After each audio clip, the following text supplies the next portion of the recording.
I learned something new about your chances of winning and losing league games and the chances of a winning streak or a losing streak or winner's queue or loser's queue that I wanted to share with you guys because I think it's really important. We've covered a lot of reasons before in other videos on why loser's queue may or may not exist, or why it exists but not in the way that you think that it does. But this is something new.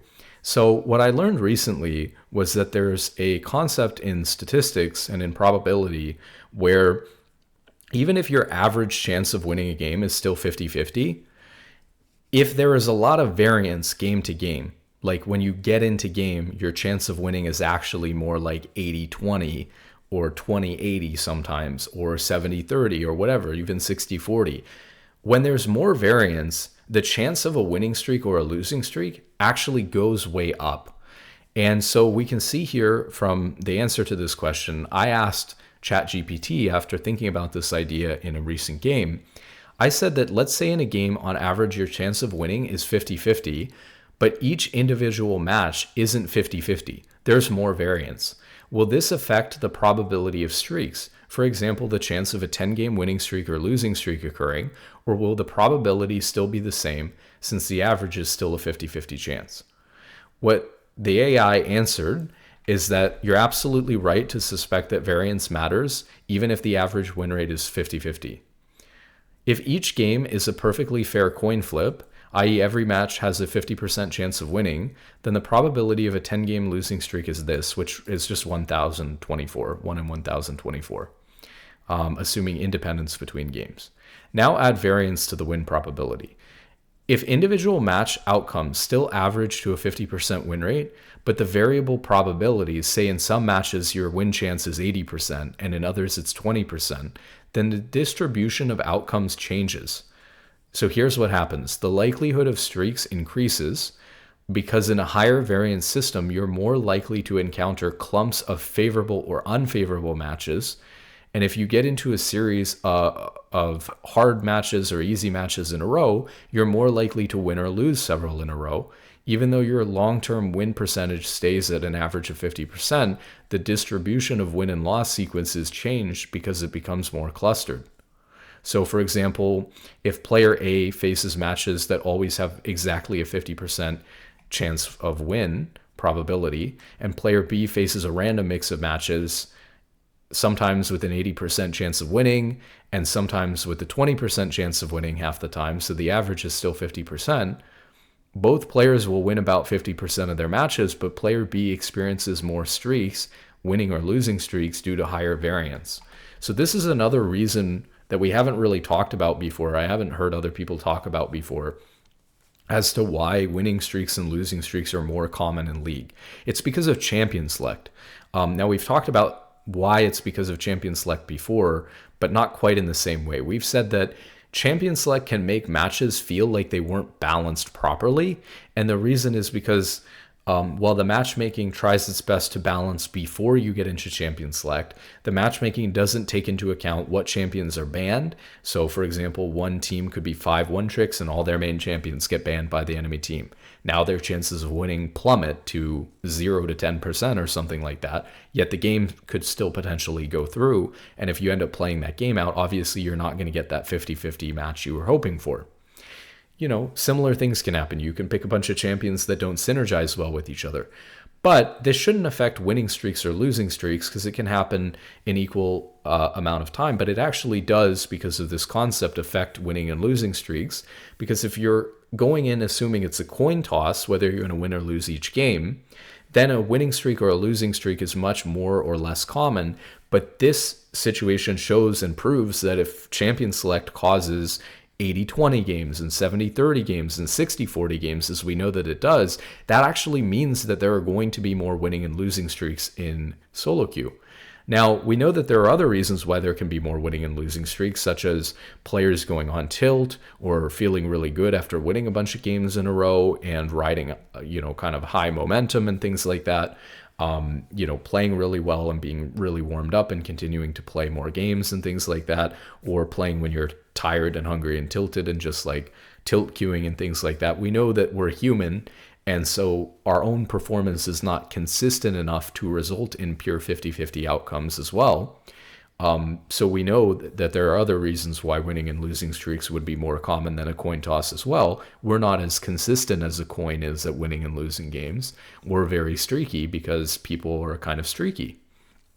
So, with that being said, now that we understand that, I think we can understand some more of the reason why winners and losers queue exist. Do I think that this accounts for 100% of the reason why it exists, or anything like that? No, it's probably not 100% of the picture, but it's certainly a large part of it that people don't think about and is worth considering. Now, I want to take a look at two recent games that I played to demonstrate how champion select or even matchmaking itself can really skew the outcome of games. So the first game here is we have this last game that I played. I think it was pretty fair matchmaking. I took a look at these accounts, all of them, and every single player on both teams was actually on their main role. So everyone got their main role. However, if we take a look, we'll just pull up the enemy team real quick. This is a situation with the champions that the enemy team ended up picking. So we have a Singe one trick who picked Singed. We have a Vi one trick who picked Vi. This guy doesn't really, main Azir, but it's his 5th most played champion with 30 games and a pretty decent win rate. So this guy at least has somewhat idea of what he's doing. This guy also didn't pick his main champion, but he picked his 2nd most played champion, who he's got a good win rate on, but not very many games played. He seems fine on the champion, but not the best pick. And then their support also actually ended up picking their 2nd most played champion. And it was maybe -1 or 2 or 3 games on the champion, but overall seems like they're pretty decent at the champion. So overall, their team picked pretty solid champions, I would say, considering how good they are at their champions. On the other hand, what ended up happening with our team is we had an Irelia mid who first timed Irelia mid and went 3-12-0. We had a jungler who ended up picking Echo, which I guess is his 6th most played champion, 25 games of experience and a 48% win rate. Our top laner picked Gangplank, which is his 10th most played champion with only 8 games of experience. And what else do we have here? Our AD carry was sort of, a support / AD carry player, so it's not like entirely an AD carry player, and picked their 8th most played champion, Kog'Maw, which they have 22 games of experience and a negative win rate on. And then Braum was banned, which is my main champion, so I picked Lulu, which similar to their Nami, I had a 48% win rate on, but pretty decent KDA and experience and that sort of thing. So not a huge difference here, but I would say that this is an example that shows a game where we pick a bunch of champions that we're not very comfortable on in a lot of cases compared to the enemy team who all pick, for the most part, their main champions. And we have a very, very tough time, right? We don't do very well on the first time Irelia. We don't do very well on the 8 games of experience on Gangplank. Things just weren't looking too hot. And so no surprise there, the performance of the players who pick champions that they're really unfamiliar with, like the Gangplank, like the Irelia especially, and then like the Kog'Maw. I mean, you almost could even go in order of the number of games that they have played on the champion this split to see their performance reflected in game. And of course, their player who picked maybe the champion that they're least familiar with, to a certain extent, this is Azir, got a really easy matchup, even though he should have been one of their weaker players because he picked a champion he was less experienced on compared to other players, because he got to go against the first time Irelia, so that negated what might have happened there. And then, of course, my Braum was banned and things like that as well. So this is an example of how a really rough champion select can take your odds of winning a game and skew them really heavily in one direction because your entire team picked champions that they're just not super familiar with or comfortable on. And that can really, hurt your chances of winning and whatnot. Now, here's another game that I was going to use as an example of just straight up poor matchmaking quality. But as I looked closer into this game, I think that there's a lot more going on here than meets the eye. So what I found really strange about this game when it first happened was I actually had a really bad feeling about this game in Champion Select, but there's no way to look up your team in Champion Select anymore unless you're like cheating and using the Champion Select thingy. there's no way for you to tell who's on your team and see if they're picking champions that they're actually comfortable on. So what gave me bad vibes and threw me off about this champion select was that when I noticed our Mel going to pick, he was hovering heal as his summoner spell before he changed it to teleport. And AD carries don't run heal anymore. The vast majority of the time, they're running barrier, or even other summoner spells like cleanse or something, but not heal almost ever anymore, especially at this rank. So it made me think, is this guy a support main? So I asked him, like, hey, are you filled? Can you link your op.gg? And he just didn't say anything for the rest of champion select. Well, it turns out, obviously, that the guy mains Lulu because he was hovering heal. And so it's no surprise this is actually an enchanter player who has filled AD carry. Now, I would have dodged for him if he just linked his op.gg and showed me that he was filled. But unfortunately, he just didn't communicate in champion select, and we ended up going into a very losing game. Now, to make matters worse, not only was this guy filled, but if we take a look at our top laner actually also happens to be a Lulu player, and neither of these guys were in support. So we have me in support, and then 2 Lulu mains in top and in AD carry. So we have 3 support mains on our team. Every single person on the enemy team was on roll. So how is it possible that we have 3 support players on a team, but we have every person on the other team on roll? Well, I'll give you the answer. When I looked closer into this, one of the things that I realized is it's awfully strange that this account is now playing almost exclusively like top lane and everything but support, even though their top 7 champions are all support. And I looked into the Camille. This was one game of Camille top, but all the other games on Camille were Camille support. So what happens is actually if we go back here, we can go back and look at this account. And what becomes really crazy is that now we start to see there's a clear-cut transition between this game when the account started playing top lane and these games where the account was playing nothing but support. The account also happens to be level 80, so this is obviously a fresh account that went to D2 last split, or I guess technically it was in split 2, so it was the split before last split. But they ranked the account up, and then they got it to Masters, and then they sold it. They also have this classic barcode username, which is meant to make the username harder to look up on your own. Obviously, you can find it if you match with this person, right, et cetera, et cetera. But this is just to make the account harder to look up. This is very common for accounts that are being boosted or people who are going to go and sell an account to do this just as an added layer of protection. Some people do this because they think it's cool, or if they're pro players, sometimes they might do this to hide an account so that it's harder to tell who's practicing on it, or even look up the account to see what's going on with it. To hide champion picks that they're practicing and things like that. But this is a very common tactic to use if you're trying to hide your account, basically.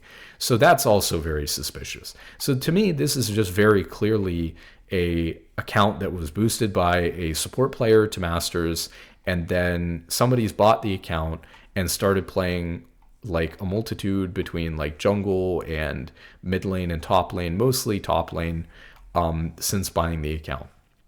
Now they have a 44% win rate. I already did the math and excluded these support games here at the bottom. They have a 44% win rate since buying the account. Also, the account has fallen from 432 LP at its peak all the way down to 14 LP. So it's hard to say whether this is a Masters player who's just kind of messing around or practicing on this account for fun. They're obviously playing multiple different roles, and so maybe that's contributing to a lower win rate. But whatever the case may be, whether this account is somebody who bought the account and deserves to demote and doesn't belong in Masters at all, or whether it's someone who is a Masters player trying to save time by buying an account like this, but is now starting to struggle a little bit, just in the start, their first 20, 40 games on the account, they're just a couple of games negative. We don't really know yet because there's just not large enough sample size. But the reality is that the reason why this happened in this game is not because I got 3 support mains on my team, but actually this guy was queuing for top because the account had been sold from a support main to a top lane main. Now, we don't know whether that's just, obviously it's just unlucky. There's nothing the matchmaking system really could have done to pick up on it. And I don't know whether this guy is actually a master tier top laner or whether he is deserves to be well below masters. I don't think there's enough sample size to tell yet. Now, if we take a look at RE, unfortunately, RE is a similar situation, although not a bought and sold account, I don't think. But this Yi is obviously on a somewhat fresh account. It's level 200, which is a little bit higher, but you know, the account has been played over 3 different splits, and obviously like they had to climb all the way to masters. So this isn't going to be your smurf account that you see getting to masters for the first time isn't going to be as low level as you're going to see a smurf account in gold or plat that's at, you know, level 30, 40, 50. Obviously by the time you get to masters, you're going to be, even a really efficient player like this is going to be sitting at you know, level 80 to 200 maybe. So I don't think this is high enough level that this isn't a smurf. Obviously they went straight to D1. You know, they didn't play very much and ended up in D4, and then they shot to masters 200 LP. But I could tell from the way that Yi was playing this game on his main champion that the guy probably doesn't belong in masters at all. And so the account's fallen again from masters 200 LP all the way down to D1 46 LP. And I can tell, right, that I don't think that this guy really belongs in masters. Now, maybe he's gotten masters before on another account, whatever the case may be. What this account is what I would refer to as like a slingshotting smurf account, where basically the account has had very high MMR because the guy's coming in with a super hot win rate, doing pretty well. But to be honest, if you're a Yi one trick and you're only winning 70% of your games to Diamond 1, I hate to break it to you, but you know, a real Master Plus Yi player would actually do much better than that. They could easily be pushing an 80% win rate, especially through those lower ranks. So, I mean, maybe he did. I don't know. I guess it's been playing in Diamond 1 for a couple of splits now. So let's see maybe the first split that this account got up. Yeah, I mean, you see what I mean? Like 67% win rate on his main champion to D1. The guy's just not as good as you might expect from, you know, a really high ranking E OTP. Now, maybe the guy deserves low masters. Maybe he's D1 or D2. My opinion from the one game that I played with the guy, and you can't really judge a guy based on just one solo queue game, but based on what I'm seeing with the account and my experience and what I saw from him in the game, the guy's probably like a D1 or D2 player at the moment.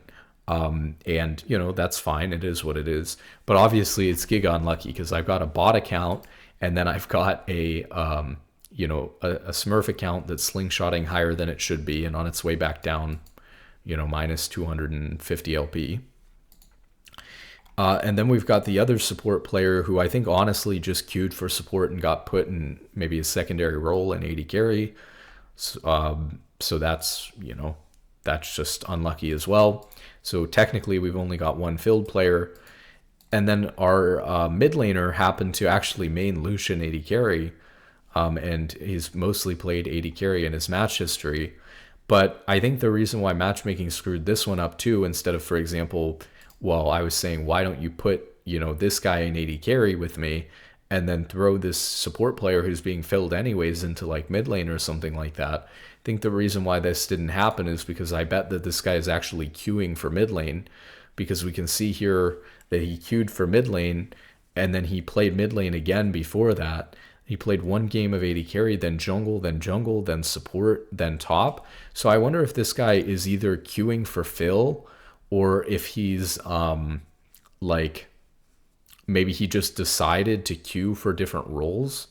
Like he decided to queue for jungle 2 games in a row and then he decided to queue for mid lane in a row. Can happen when people are tilting and stuff like that. They try to change it up, try to change roles. Maybe they just want to, you know, play a couple of games on another role or whatever. It definitely happens.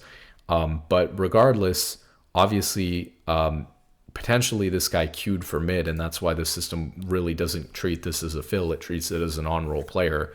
So we have a bot account, a slingshot account. We have a mid laner who really should be an AD carry, should be queuing up for AD carry, and then we have one filled player.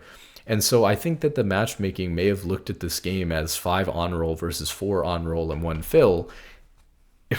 And it was just unfortunate that the bot account, the slingshotting player, the guy queuing for the wrong role, and the fill player all got put on the same team with me.